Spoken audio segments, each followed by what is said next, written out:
Good evening. I'd like to call the City Council meeting for February 28th, 2018 to order. At this time, we'll have a moment of silence. And I think there's so many things, good things happening in our community. I think it's an opportunity for us to hesitate for a moment and pause to think about all those great things and realize with those great things comes great responsibility to make sure all people are being served, all individuals are included, everyone is aware of our plans, and ultimately that we're doing not only the right things, but doing them the right way. With that, a moment of silence, please.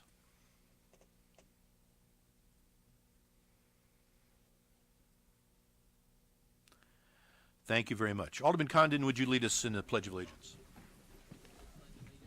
To the flag of the United States of America and to the republic for which it stands, one nation, under God, indivisible, with liberty and justice for all. Thank you, Alderman Condon. Jackie, would you please call the roll?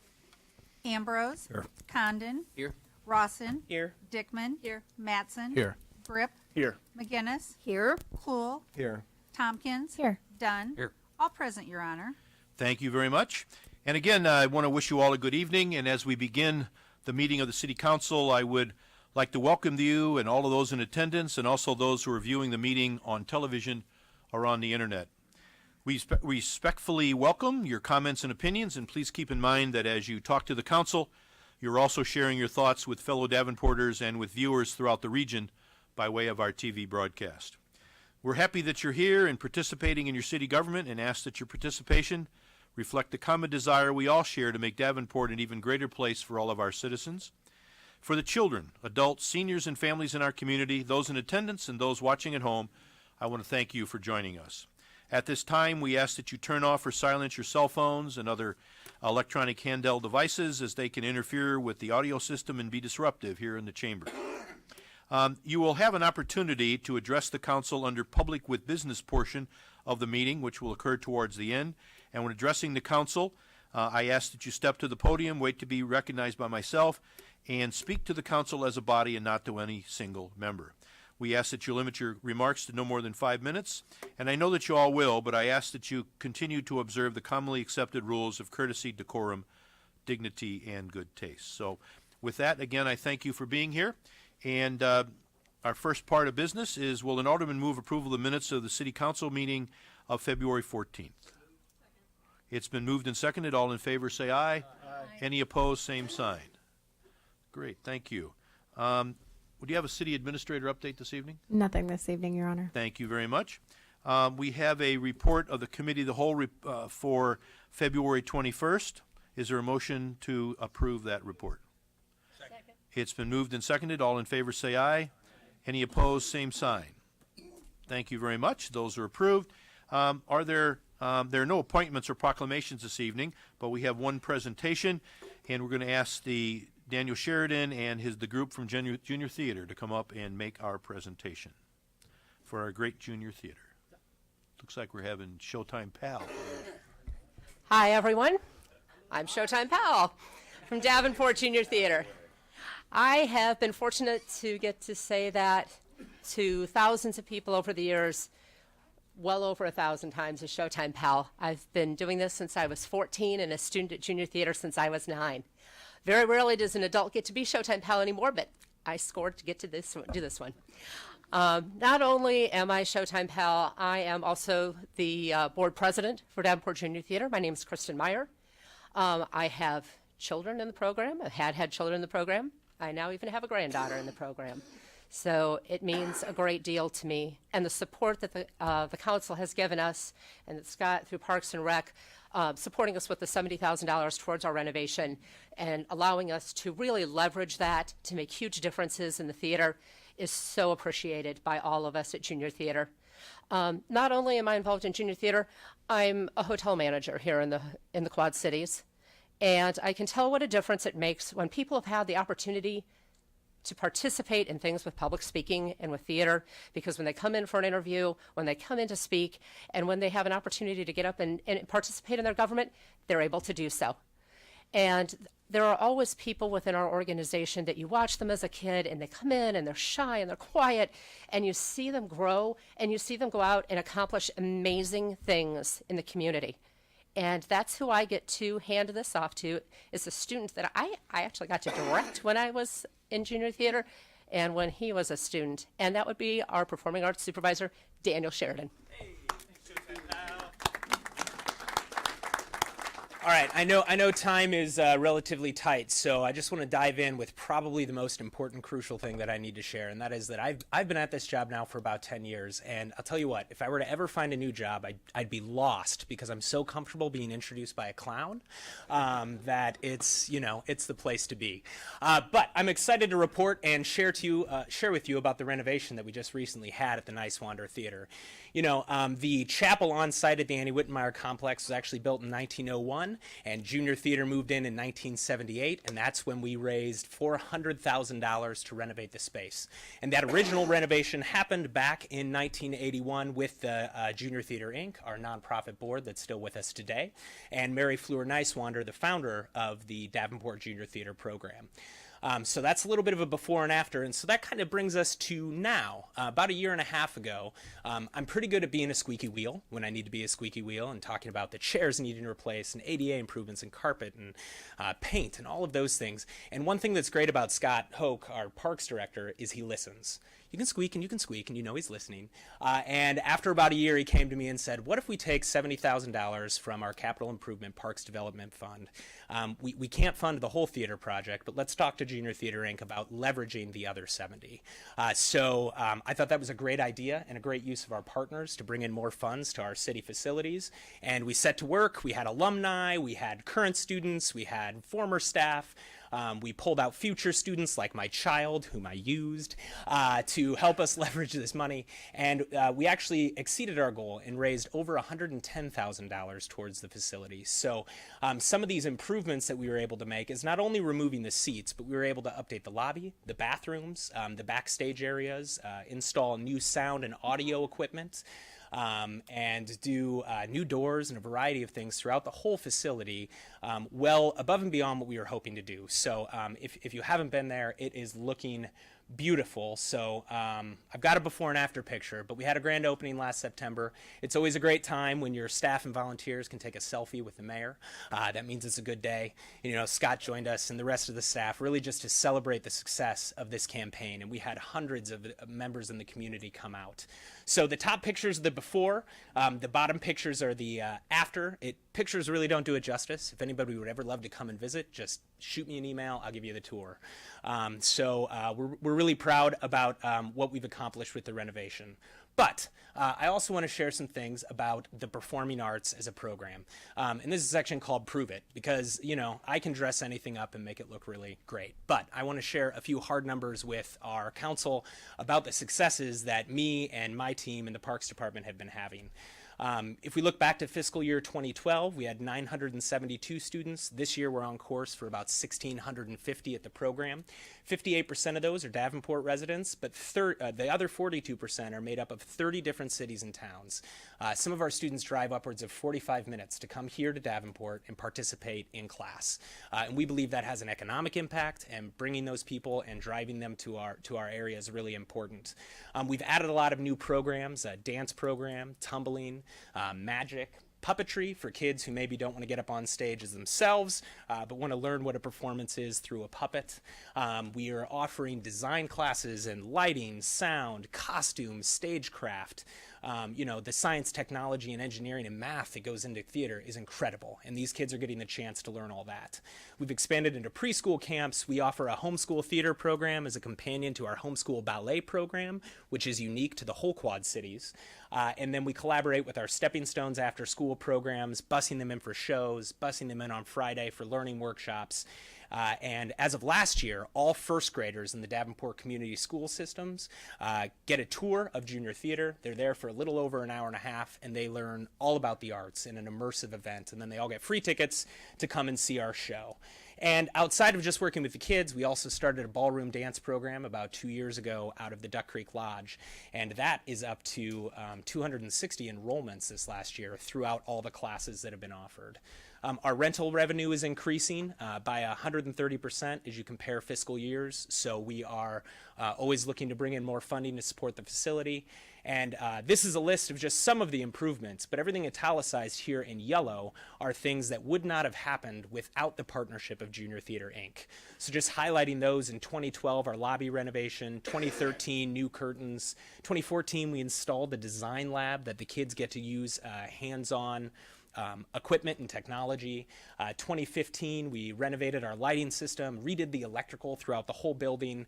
Of course, the grand renovation in 2017, and then upcoming this year, Junior Theater Inc. has committed in advance $15,000 to fix some windows on the north side of the building that have exited the building. So some renovation that we're looking to continue.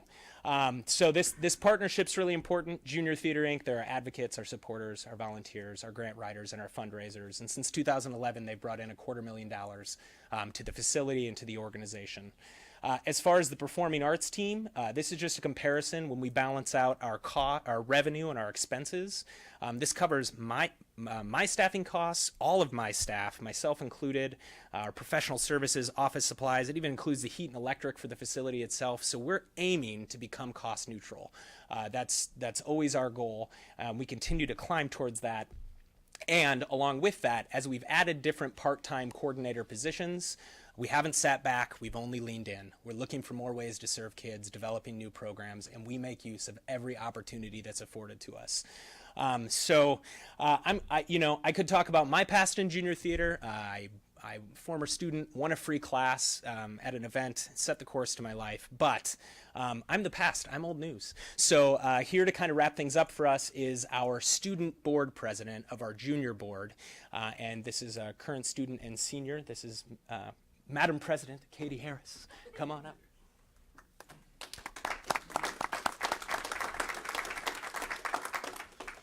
Hello, my name is Katie Harris. I'm 17 years old and I'm the junior board president. The junior board is a creative youth board focusing on the growth of Davenport Junior Theater as well as the improvement for years to come. We do this by having events, fundraisers.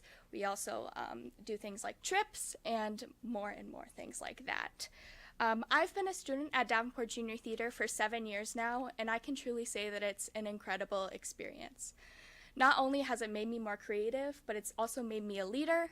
It's made me develop some self-confidence. It's also given me the support and the resources that I have needed to become the person that I am today. The experience at junior theater is really hard to explain, but one word that I could pinpoint describing junior theater as is ineffable. Ineffable means it's too great or too amazing to actually be explained in words. You really have to go to junior theater to experience what it is like.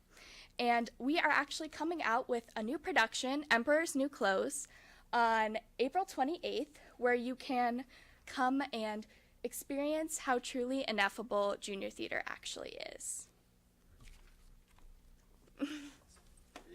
Thank you very much. Well, we want to thank you for being here. Thank you for the presentation. And I would just say, with grandkids who attend, I can say from firsthand how value that has been to them as well. I think Alderman Grip would like to make a comment. Thank you, Mayor. I wanted to congratulate you and thank you for your leadership. When you guys set off on the fundraising and you set your goal, I thought it was a lofty goal, and then you blew right past it, and I followed it pretty closely. And the reason why you blew right past it is because the folks that have taken part in the junior theater believe in it. They share your passion. You are doing good things in the community, and it's just really great to have a strong theater program in Davenport. So thank you very much. Thank you very much, and thank you, Alderman Grip, for your comments. Yep, thank you. That's all for under our only presentation this evening. If we have any petitions and communication from council members or myself, and we'll start with Alderman Dickman. Thank you, Your Honor. We've got some really exciting things going on tomorrow. I wanted to make sure everyone knows that the Mayor's Youth Job Fair is happening at the JB Opportunity Center from 3 to 5. Presumably, Your Honor will be there for the whole event, greeting kids. And it's a great opportunity for younger kids to, and teens to get some work experience, figure out what they like to do, and hopefully keep them out of trouble. And then also, right after that, from 5 to 8, St. Ambrose University is holding the QC World Cultures Festival, and so I encourage you to check that out. There's going to be a lot of different learning experiences, and so that would be something great to check out. And then last but not least, my ward meeting will be March 8th at Truman School, and Public Works will be coming to present about our capital improvement projects, and hope to see you there. Thank you so much. Thank you, Alderman Dickerman. Alderman Rawson. Thank you.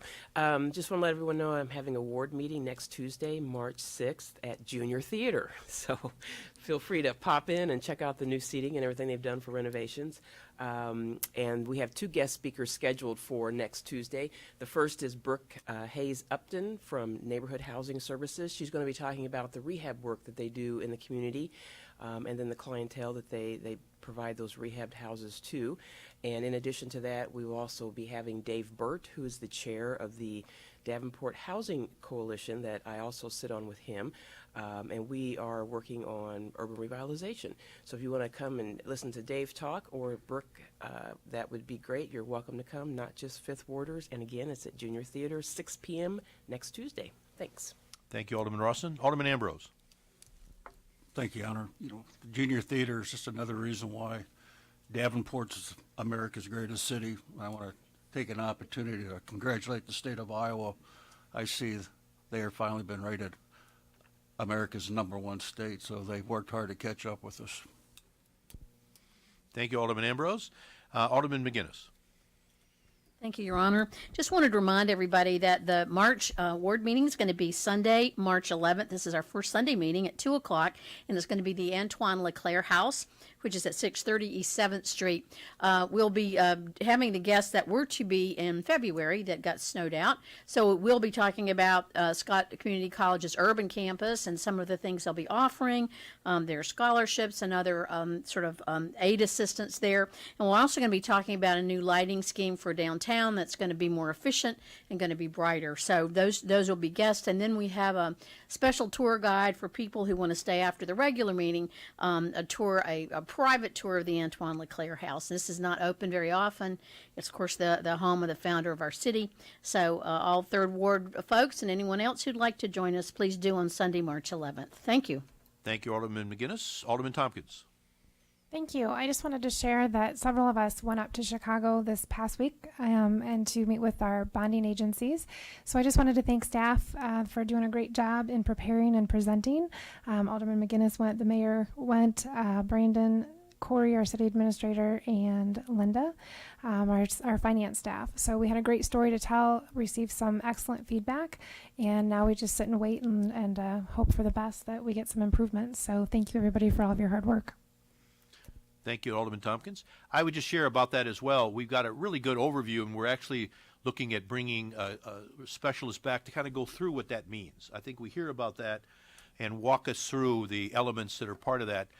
As an example, there's a variety of items that we have impact on, but there's a number that we don't. It's just part of the community that you're in. So we'll work on that as we move forward. I just wanted to make sure I forget, before I forget, I mean, that the MRCTI, which is Mississippi River Cities and Towns Initiative. I will be there representing the city, but also that group in D.C. next Tuesday, Wednesday, and Thursday. I know as citizens, you see me traveling around. All those expenses are covered by the Mississippi River Cities and Towns Initiative. And Alderman Mattson will be leading the meeting next Wednesday. Also, to bring up one other one, I just the last thing, welcome back, Chief Bickford. You had a much-deserved vacation, and we're glad to see you back. It's great seeing you back there as well on an ongoing basis, so thank you. So with that, I think we're going to move on to the rest of our meeting. We have some individual approval items on our discussion agenda. The first is a first consideration for ordinance case number REZ 17-08, being the request of Palmer College of Chiropractic to rezone 37.63 acres, more or less, of property generally located between Harrison Street and Pershing Avenue and between East 12th Street and 5th Streets from R4 Moderate Density Dwelling District, R6M High Density Dwelling District, C1 Neighborhood Commercial District, C2 General Commercial District, C4 Central Business District, and M1 Light Industrial District to a PID, which is a Planned Institutional District. Is there anyone from the public that would like to speak?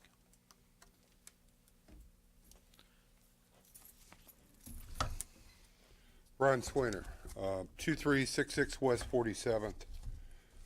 It's an interesting endeavor that a college wants to spend $50 million in this town and wants nothing. Will there be some issues and things that need to be worked out? Yes.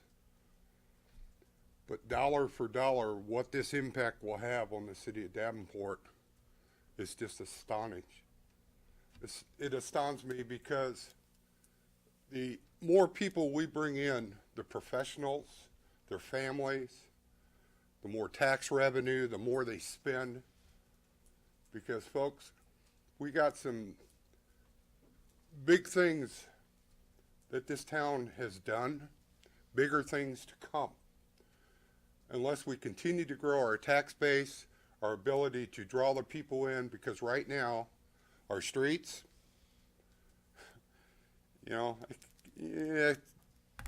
some other issues, people take a second look at our city. But to do such a development to enhance coming to Davenport, we are a place we want people to come. We fought St. Ambrose when they wanted their stadium. They got it anyway. It's not perfect, but the beneficial outlook of what this will do dollar for dollar, just like our Sterlite plant, our Oscar Mayer plant, for every dollar spent is X amount of dollars increase. And that's not going to stop, folks. That's going to go over years and years. You're going to get Palmer students come in buying houses, buying cars, spending their money. Restaurants. That's revenue for the city. That will allow us to grow and not keep raising our taxes, keep them reasonable. Yes, there's going to be some displacement. Yes, there's some people unhappy about it, but it is progress. We can work through this, and I hope the city will really take a look at this and the benefit it's going to do for the community. Thank you. Thank you. Anyone else from the public want to speak on this?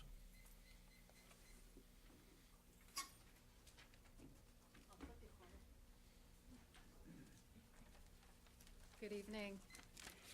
My name is Sue Ramsden. I'm the Vice President and General Manager of KWQC TV here in Davenport. I haven't had the chance to meet many of you before. I'm still a relative newcomer. My family moved to Davenport in April, fell in love with the area a few months before, and so we're very happy to get the chance to come to Davenport, and are also homeowners now, so very happily settled here, which may be why you haven't heard from me before, because I'm a happy Davenport resident. We, as you're probably aware, KWQC has already asked to be removed from the PID proposal, which is great, but out of respect for all of you and the planning process, we did feel it was important that we are reflected accurately on the record with one concern, and that is the plan for the closure of some streets. I'm not sure that I'm fully clear on the plan yet. It's been a little difficult to follow. In addition to everything else that we deal with on a daily basis. But if there is one downside to our location in Davenport, it's access to the building. As you're probably aware, we're located between Perry Street, which is not the most accessible streets for us, and Brady Street, which is quite busy in one way. So having in particular that extra opening, I believe it's West 8th Street, to Main Street is very important to us. In addition to just what we see as a potential negative impact to our workflow, which involves, by the way, 80 employees coming and going around the clock, in addition to news vehicles coming and going and guests on our programs. We have an ongoing safety concern there, which I should say is not new, but we believe that any changes to our access, if it's further limited, will just increase our safety concerns. So if you're aware of our access right now, we're on a hill, and so we come off Brady or Perry and we go up a hill to access our parking lots and then back down on either side to get to the streets. So we have visibility issues there. It's a narrow street. There's no walkway. And so in addition to the limited visibility on just a regular basis, it's not unusual for groups of pedestrians to be walking in groups up and down the middle of the driveway. So for years, it's been a concern of our staff to make sure that we're being extra vigilant as we're coming and going. To limit that quick access heading to the south side of town on Perry Street is further inhibited by the bumper-to-bumper cars that are parked there. So it is typically not the preferred way out of the building for a number of reasons for us. So I should say we have not had the opportunity to discuss alternatives or the plan with anyone at Palmer yet. It was kind of in process when I first moved here and was not able to connect with anyone there. And hoping that we'll have the opportunity to do that as we move forward. But again, just out of respect for the process, I didn't want to be the guy who came in right before your last meeting and express a concern. So any questions for me that I can answer? All right. Thank you so much for your time. Thank you. And again, I wanted to clarify before anybody else, obviously from the public, would like to speak. This is the first consideration. Again, I think it's important to understand we go through that in 2-week increments. So last week we discussed it. This is the first council meeting. We're going to do that 2 more times. So taking that information is all stuff that will be discussed as part of the overall process. Anyone else from the public that would like to speak? Yes, sir. Good afternoon or good evening. My name is Gary Shanebeck. I own 5 buildings around Palmer College. 2 of them are right in the middle of this, literally in the middle. My buildings will be the only one that exists if you folks approve all the PIP. I would just like to point out a few things that I'm sure you all know. I came here 10 years ago in '06, not knowing anything about Davenport. All I knew was my father graduated from Palmer in 1945 when it was 2 years. I still have his certificate signed by Palmer himself. I bought these 2 houses in the Palmer area. They were 2 mansions. I bought them so I had something to do when I'd come down and visit my parents. I'm a contractor from Chicago. Again, not knowing the area that well, I just went ahead and bought them. Now I have seen over a period of the last 10 years, after buying the other houses around Palmer College,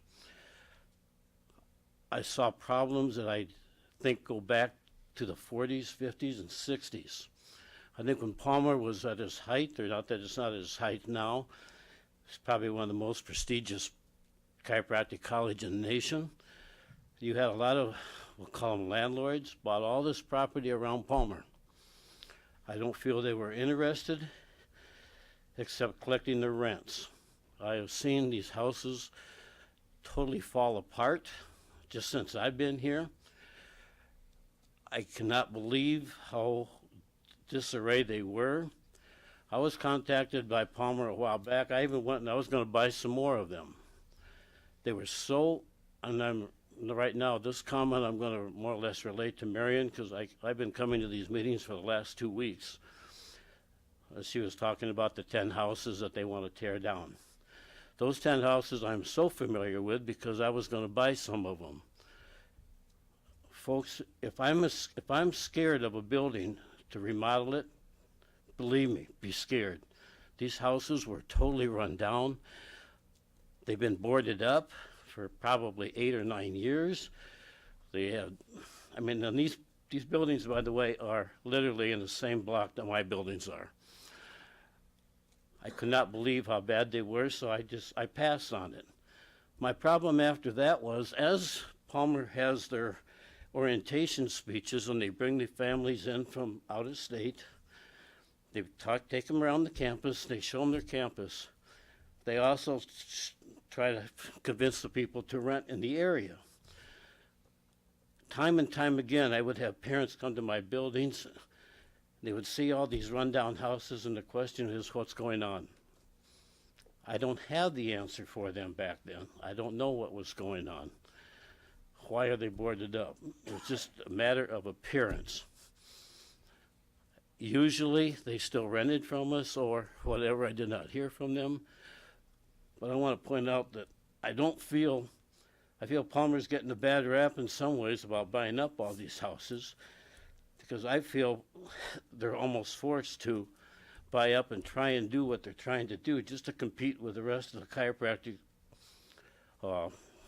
schools in the nation. So I just wanted to point out to that. And that's kind of how I feel about this. I feel that this probably is the best thing that Palmer could do, and I'd like to have the city take a look at it too. Mark my words. I'm talking about this firsthand, literally firsthand. And I can tell you what, they're getting a lot of bad raps. Now, Palmer has spent a lot of money so far, and they plan on spending a lot more again. These houses that Marion's talking about, they're gone. They're gone. They're going to be they're never going to be redone, because they can't be redone. Now, Palmer, at that particular point where those houses are, they want to make a green space. What they want to do in the future, I don't know. But they have to go, as far as I'm concerned, because I'm sure you folks have all driven by. The houses I'm talking about are on the corner they're on 12th Street in Pershing and Perry and 12th Street. There's 9 of them there. I can't speak about the other ones because I don't know about all the other houses down in Palmer, but I do know that a lot of them are suffering the same problem, I want to say, is maintenance problems. Back when I was here during the other meeting you folks had for the tearing down the hospital, again, I was contacted by the people that used to own it to see if I'd be interested in buying it, and it was in worse shape than the houses. It had to come down also. So Thank you very much. that's my feelings. If there's Thank any you. questions, we're more than happy to answer it to anybody. Thank you. Thank you. Anyone else from the public that would like to speak?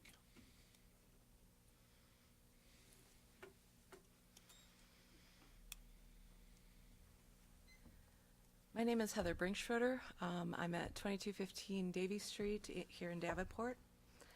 And I have 2 issues that I'd like you to consider. The first is that historically Palmer has not been very good about considering the flow of pedestrian traffic unless it is their own pedestrian traffic. That community has a lot of people who cannot just drive to where they're getting to. And those routes need to stay open. There needs to be a way to get, across town so that people can get to work. The other issue that I'd like you to consider is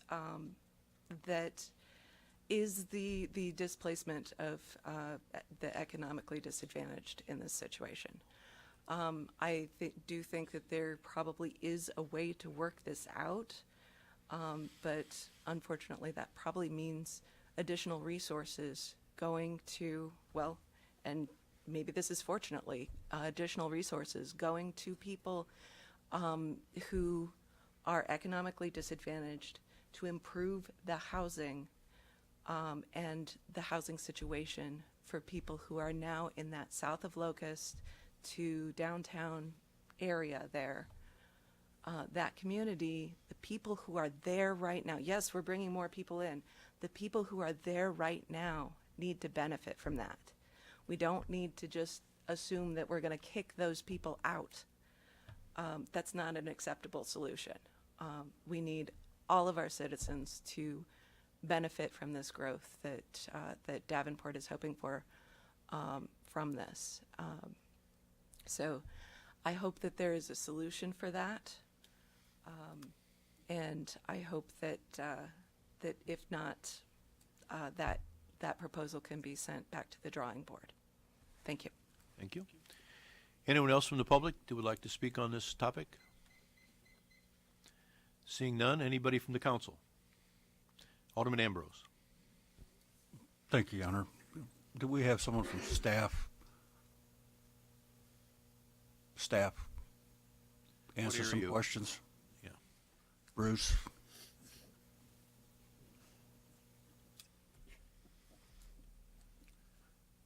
Bruce, you shared some information to address some of these questions that have come up last week. Can you review them a little bit now? Are you prepared to? Sure. Yeah, I'm not sure I have it in front of me, but I think one of the questions was whether the Palmer had considered any of the recommendations from Mosaic, who had, by the way, Bruce Berger, Community Planning and Economic Development Director. You know, Bruce, you don't have to address the study with Palmer. You know, as far as some of the concerns of the people being displaced, and like today they talked about their traffic in and out with WOC. Sure. Yeah, I can take a stab. As far as displacement goes, the summary, and I think Dr. Marchiori from last week mentioned there are, I believe, 7 buildings that Palmer doesn't own within the PID that do have occupants in them. So some of those could very well be Palmer students, but in general, I think as he mentioned, that's probably the maximum amount of displacement that could occur if they're able to secure funding and able to acquire properties on a voluntary basis over this 10-year planning period. If that happens, there could be up to then those 47 housing units displaced, and I think that several people referenced that last week. In terms of what's available for them, there are several different things, and so that's some of the information that you got today. There are several ways that might be mitigated. Some of it comes from private sources, and that they may be able to help those folks. I'll just mention, a lot of times rental property owners may have other rental properties, and so in the event that they know they're selling a property, they may try to help relocate some of their tenants to other rental units that they have vacancies in. So that's an option. I'll let Palmer speak if they have any other options. The city has a few. We have a public housing and voucher program. There are a number of affordable housing units around, and so a lot of our staff. So there's plenty of there's assets out there. There are. So there shouldn't be a problem. The traffic closure one, I have less information on. I do know that Gary Statz from our Public Works Department did review the plan, and so I don't know if anybody from Public Works wants to speak to it, but I think at least it came up during Plan and Zone Commission discussion as well, and at least as far as the plan goes, I don't think there are any major concerns, but I'll leave that to Gary to refute or Yeah, well, somebody else. seeing we've heard of these concerns, maybe you and our corporate counsel can facilitate a meeting with WOC and Palmer and see if we can find a happy compromise there.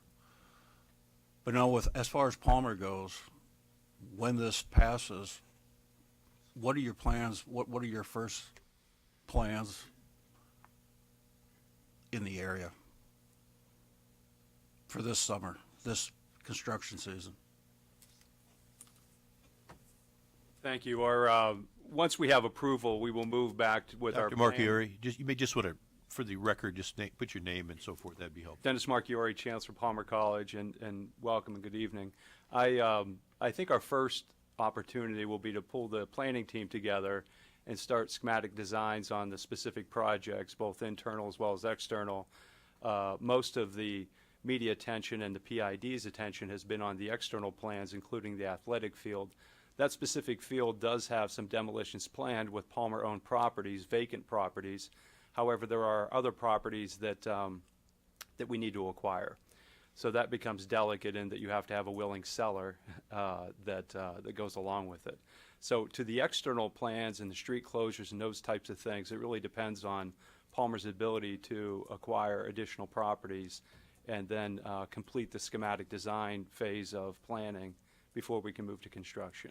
So to answer your question, I don't think anything would happen this spring or this summer. It would likely be next year should all the pieces come into place.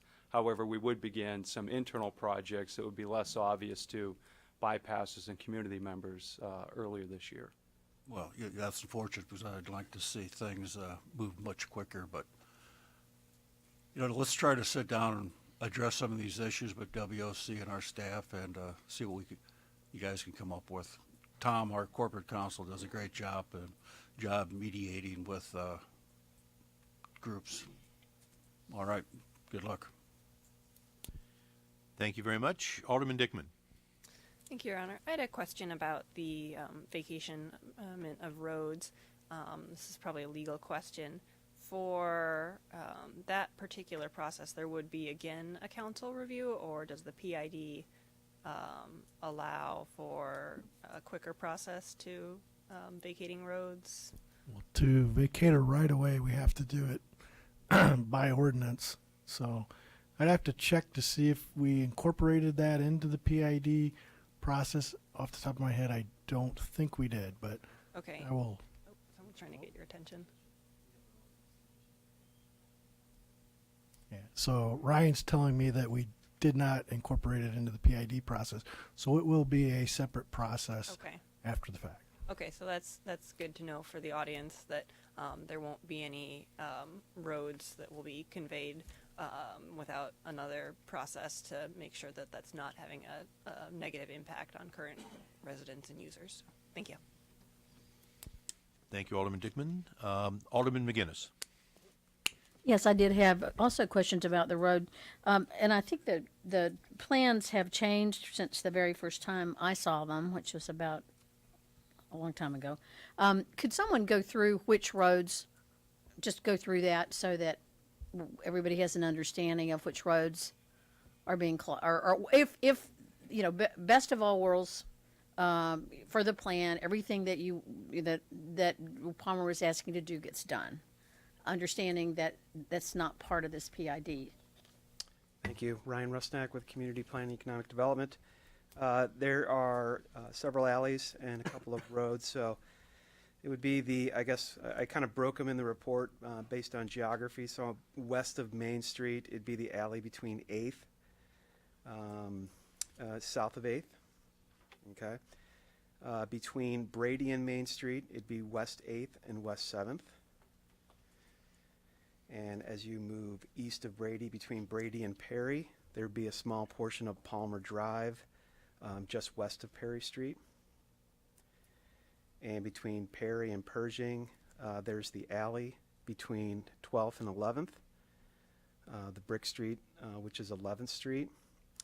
And then the area south of, I should say between 11th and 9th, there's a vacation of 10th Street, and then the alleys that are in between those to reconfigure that area as a parking lot. So you're basically saying that 8th Street would, so 8th Street would be cut off from Harrison over to Brady? No, it would be between Main Street and Brady. Okay. It would remain open west of Main Street.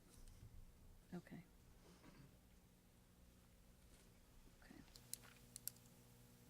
Does that answer your question? Yeah, I would ask for next week. I would really like to see these. It's very difficult looking at this map to see what's cut off, what's not cut off in terms of the roads. Yep, absolutely. I've created a map, and I can happily forward that to you. Okay. Thank you. Very good. Okay. I did have another question. Oh, go ahead. Okay, thank you. I'm sorry. Also, I had asked last week. I am concerned about. Yes, there are properties that were approved conditional based on the PID being passed, and those are, that's done. In terms of some of our historic properties that were in this district, which is being diminished pretty greatly by this. I did get I think my question answered here, and thank you for that. It's my understanding then that the National Register of properties that Palmer owns that are within the PID, which is 722 Brady, 723 Brady, 732 Brady, 808 Brady, and 1117 Perry would all be, there would be some part of the ordinance that says these will not be demolished. Is that correct? Okay, all right. Is that going to be in the Affirmative ordinance? nodding of a yes from Ryan. Okay. All right. And then in looking beyond that a little bit, because of course we have the PID and then we have outlying buildings that are outside it that are not, they're in other possession right now. They're the one the gentleman has inside. But there are also 4 buildings up across 12th Street, 206, 218, 222, and 224 East 12th Street that are also in this historic district. There are 3 that are actually occupied right now. 218 has been boarded for a number of years. There are it's vacant, and it's on the suspected vacant list of the city. So I just want to go on record about being concerned about that and what happens to those buildings. Some are in probably better shape than others, but I'm concerned for the future beyond this, and I want to go on record on that about what happens, whether it is if this is a chronic vacant house at 218 East 12th Street, and the city can avail itself of it, as we've talked about, perhaps starting to do that, not for demolition, but for preservation, because they are fairly substantial buildings, and I would hate to see more of those go. There's also a very significant building at 739 Perry Street, which is the Roslyn Flats. That is also an individually listed building. That is an apartment building. I believe the apartments there are fairly affordable as well. That's a Clausen building. That one I would certainly want to see protected as well in some way going forward. And then there is at 702 Perry is yet another very significant building, and again, that's not in the PID, but as we understood, Palmer has purchased some buildings outside the PID, and not that one, but I'm also would like to be on the record that we protect those buildings as well. And I would like to ask the general manager for KWQC if, is she comfortable with understanding the where the roads will be and being able to get a feel for that going forward. Okay, all right. Thank you very much. Alderman Madsen. Thank you, Your Honor. Wrote notes down, but I think most people take the road issue. So I would just echo some of my colleagues' concerns for a separate meeting or a separate discussion about the roads, and then I'd ask staff to bring Central High School into this discussion. A Street certainly draws attention to traffic flow for Central High School. I travel that almost every day. When the kids go south, there's not much way to get to Brady except 12th, Palmer, which I believe is be still good, and then 8th. So if 8th goes, then that's 2 routes to Brady. So that's a concern. So I'd ask that they're part of the discussion. And if you're starting and working your construction this season, and then I'll ask Ms. Gleason, if anybody hasn't driven on Main lately, my goodness, don't wait till then. Please do something now. The area between Palmer and Central now on Main between 12th and 8th certainly needs attention now. So I hope we're not waiting to do that till then. But if we do, I'd ask that be part of the first thing we do is Main Street. But I just wanted to echo that the roads, especially 8th, and bring Central High School and the district into this discussion. Thank you. Thank you very much, Alderman Madsen. Anybody else? Anyone else from the public? Seeing none, will an alderman move the first consideration of the ordinance? It's been moved and seconded. Roll call, please. Grip, Yes. McGinnis, Yes. Kluhl, Yes. Tompkins, Yes. Dunn, Yes. Ambrose, Yes. Condon, Yes. Rawson, Yes. Dickman, Yes. Mattson. Yes. 10 yeses, Your Honor. Thank you very much. We have one more item that was on there from the discussion agenda.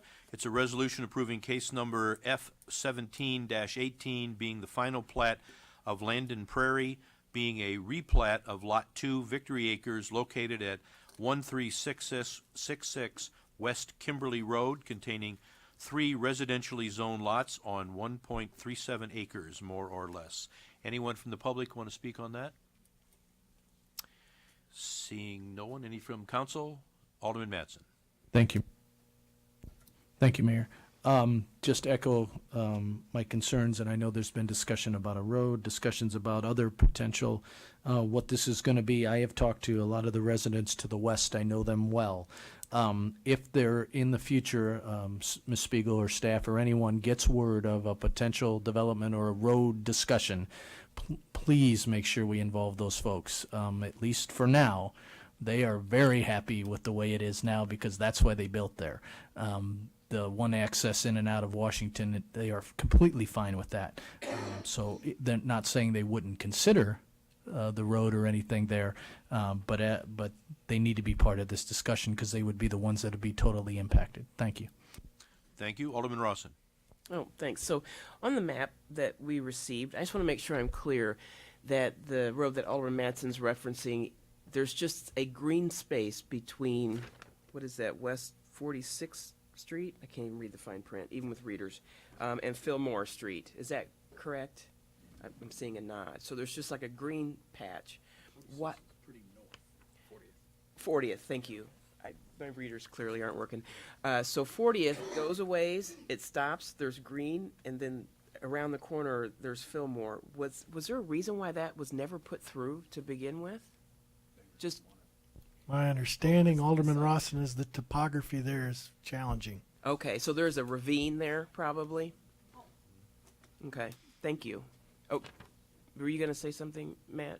Okay. Thank you very much. Anyone else from the council? Will an alderman move the resolution? Okay, there we go. There's a motion and a second. Roll call, please. McGinnis, Yes. Cole, Yes. Tompkins. Yes. Dunn. Yes. Ambrose. Yes. Condon. Yes. Rawson. Yes. Dickman. Yes. Mattson. Yes. Grip. Yes. 10 yeses, Your Honor. Thank you very much. Now we're going to go to our consent agenda. Again, just as an explanation, those of you who have been involved with this process, all the items at the remainder of this agenda were discussed in detail last week. All the questions were answered, so we're going to move that as a consent and approve all of those in one motion. So with that, is there a motion and a second? Is there a roll call vote, please? Cluel, Yes. Tompkins. Yes. Dunn. Yes. Ambrose. Yes. Condon. Yes. Rawson. Yes. Dickman. Yes. Mattson. Yes. Grip. Yes. McGinnis. Yes. 10 yeses, Your Honor. Thank you very much. Are there any other ordinance or resolutions this evening? Seeing none. Any public with business tonight? Seeing none. Before we do that, are there any other reports of city officials? Yes, there are. Yes, there is.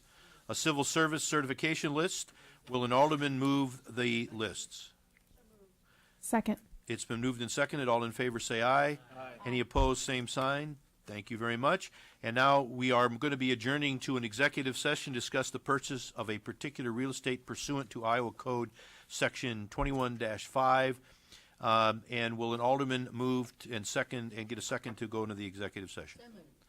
And seconded. Roll call, please.